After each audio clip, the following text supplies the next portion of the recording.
Today I am going to discuss about the first line of page number 184.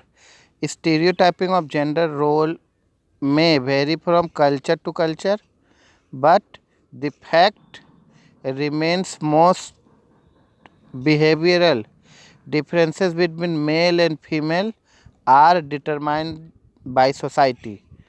Stereotyping gender role culture to culture, एक culture से दूसरे culture में different मिलेगा, but जो सबसे बड़ा फैक्ट यहाँ रह जाता है, रिमेन कर जाता है, जो बिहेवियरल डिफरेंस है फीमेल और मेल का, वो सोसाइटी ही डिसाइड करता है किसी भी कल्चर में।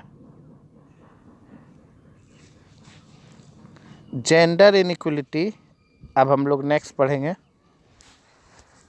Gender inequality. The set activities assigned to the girl and boy do not end with the selection of toy for each। जो एक्टिविटी सेट किया गया, क्रियाकलाप सेट किया गया है, उनको सिखाने का लेवल सेट किया गया सोसाइटी में, assign to the girls and boys do not end, ये यहाँ तक ही ख़त्म नहीं हो जाता है इसकी चरम सीमा कि सिर्फ ये सिखाया गया कि बचपन में डॉल्स और प्ले हाउस गर्ल्स का खेलने का आर्टिकल्स है, और टॉय गन और कार और एरोप्लेन ये बॉयज़ का खेलने का टॉय है। सिर्फ यही नहीं सिखाया गया है, और भी इसका बहुत बड़ा आयाम है। नेक्स्ट लाइन देखते हैं। They even influence the selection of subject in school and colleges, even society, even universities, even खुद पर्टिकुलर स्टूडेंट और उनके पेरेंट सब्जेक्ट का सिलेक्शन भी गर्ल्स और बॉयज़ मतलब जेंडर देख के करते हैं। Later on the value attach to the work of male and female also differ, उनका जो वर्क का वैल्यू है वो भी डिफरेंट दिखाया जाता है। ओके, जैसे सब्जेक्ट का बात था तो सब्जेक्ट मान लीजिए कुछ कुछ सब्जेक्ट है जैसे home science, embroidery, then cosmetic designing, ये सब मेनली फीमेल, कुकिंग, ये सब मेनली जो सब्जेक्ट है इसमें ज़्यादा इंटरेस्ट होता है गर्ल्स को, ये फील्ड में ज़्यादा जाना चाहती है। तो सब्जेक्ट का सिलेक्शन भी यहाँ जेंडर डिस्क्रिमिनेशन को दिखाता है, और इनका जो वर्क है उसका जो वैल्यू है वो भी डिफरेंट होता है। मान लीजिए कि ये जो लेडी जो सर में ब्रिक्स लिए अपने बच्चे को लेकर काम कर रही है, तो इसका सैलरी ज़रूर इसका सेम काउंटर पार्ट, मतलब कि कोई अगर मेल इतना ही काम करे, उतना ही ब्रिक्स ढोए अपने सर पर, उससे ज़रूर इसका सैलरी कम होगा। Work is same, work is same, but value of work is different. यहाँ लो पेड, इल पेड वर्कर के रूप में ट्रीट किया जाता है। लो paid,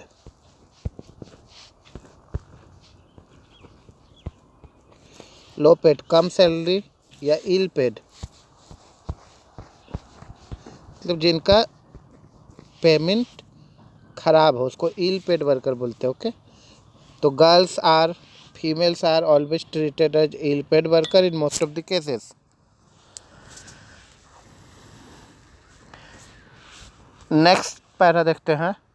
most women work much harder than their male counterparts, जो वोमेन का वर्क है वो बहुत डिफ़िकल्ट होता है, हार्ड होता है मेल के वर्क से। But the individualisation of women's labour, the individualisation of women labour fail to get them their due share, उनका जो लेबर है, जो उनका योगदान है वर्क में, वो अपना योगदान के हिसाब से उतना अपने योगदान के इक्वली जो उनका शेयर है इनकम में या जो उनका रिस्पेक्ट है सोसाइटी में या फैमिली में वो गेन नहीं कर पाती है। ओके, अब जैसे हाउस होल्ड वर्क जो वुमेन का है वो कंसीडर्ड ही नहीं होगा एज ए वर्क, क्योंकि उसमें कोई पैसा का कमाई नहीं है, सिर्फ काम करना है। तो इस तरह से वैल्यू अलग अलग है काम का। उनका जो लेबर है वो फेल होता है गेट देयर ड्यू शेयर।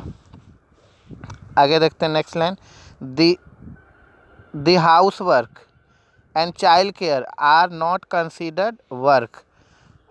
जो घर का काम है, चाइल्ड केयर का जो वर्क है वो वर्क के रूप में कंसीडर नहीं किया जाता है।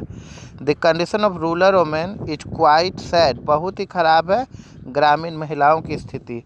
As rural man are migrate to cities in a large number in the search of employment. जो ग्रामीण पुरुष है, पुरुष वर्ग है, वो माइग्रेट करते हैं, जाते हैं बाहर के देशों में या बाहर के शहरों में कमाई करने के लिए, कमाने के लिए। Women have taken over the responsibility of looking after the farms of male person. गांव के पुरुष वो तो बाहर चले गए काम करने के लिए, अब सारा रिस्पॉन्सिबिलिटी वोमेन पर आ जाता है, फार्म खेतों का काम का। They continue do their traditional work in house hold, घर का भी काम करना पड़ता है। That is family care, फैचिंग water, पानी ढोना या पानी खींचना। फूडर जानवरों के लिए चारा इकट्ठा करना। फूड फायर, जलावन का लकड़ी इकट्ठा करना। बास्केट मेकिंग, टोकरी बनाना। They also work on the farm during sowing and harvesting season, यहाँ तक कि वो बुआई के समय, सोइंग के समय और हार्वेस्टिंग के समय, कटाई के समय खेत में काम करती है। Along with looking after cows, और साथ में गायों को देखती है, बफेलोज को देखती है, हैंस मुर्गियों को देखती है। ओके,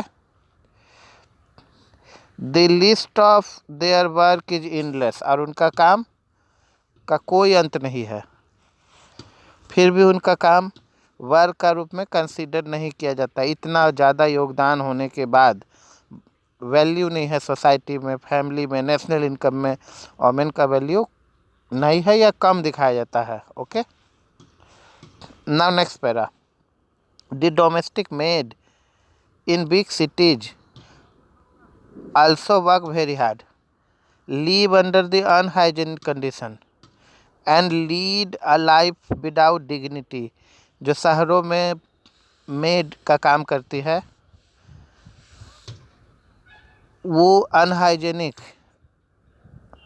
कुपोषण अवस्था में रहती है, उनको खाना भी अच्छा नहीं मिलता है, और उनका डिग्निटी, काम तो करती है, वर्क तो कर रही है, अब जो उसका स्किल है उस लेवल का वो वर्क कर रही है, बट उसको समाज इंफीरियर की तरह देखता है, उसका डिग्निटी नहीं है सोसाइटी में, डिग्निटी लेस जीवन यापन करना पड़ता है। They dream of a better life in the cities as compare to their rural counterpart. वो भी सिटीज में बेटर लाइफ की कामना करती है कि हमको बेटर लाइफ चाहिए, जैसा कि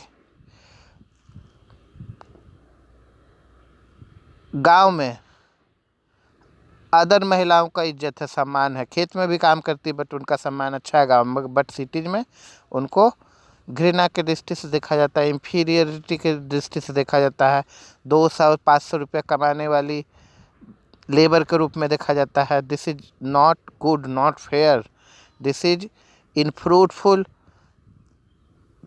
practice in the society. This is the climaxity of discrimination, but continue to survive under discriminating condition। but उसको discriminating condition, भेदभावपूर्ण कंडीशन में सर्वाइव करना पड़ता है। Okay, look at the picture, a woman laborer is working on a road construction site, carrying her baby at the same time। वो road construction site पर काम कर रही है, अपना बच्चे को भी संभाले हुए है उसी समय। The condition of urban educated women is not very different. और अर्बन एजुकेटेड वोमेन का भी जो कंडीशन है वो भी ज़्यादा अच्छा नहीं है। सी बिगिन्स हर डे, वो अपना जो दिन का शुरुआत करती है at the crack of down, जैसे ही डाउन मीन्स जैसे ही सुबह, मतलब प्रथम पहर स्टार्ट होता है सुबह का, मतलब 4 बजे सुबह मान लीजिए, 5 बजे सुबह मान लीजिए, उतने ही सुबह उठकर she cooks for entire family, घर के सारे लोगों के लिए भोजन बनाती है। Send her children to school, अपने चिल्ड्रन को स्कूल भेजती है। पैक हर हस्बैंड्स लंच, अपने हस्बैंड का लंच पैक करती है। गोज टू बस स्टैंड, फिर बस स्टैंड जाती है। To catch an overcrowded vehicle, और वहाँ से ओवर क्राउडेड शेयर व्हीकल को लेकर फिर ऑफिस जाती है। फिर ऑफिस में दिन भर का काम कर कर फिर ओवर क्राउडेड व्हीकल्स को पकड़कर अपने बस स्टैंड जाती है। बस स्टैंड से फिर घर की तरफ रस करती है। घर जाकर फिर वही काम स्टार्ट होता है, और लास्ट में सबको खाना खिलाकर सबका नर्चर करके लेट नाइट बेड पर जाती है, और अर्ली मॉर्निंग उसको एराइज करना पड़ता है। Her work is also very difficult and her work is also endless. Now next para.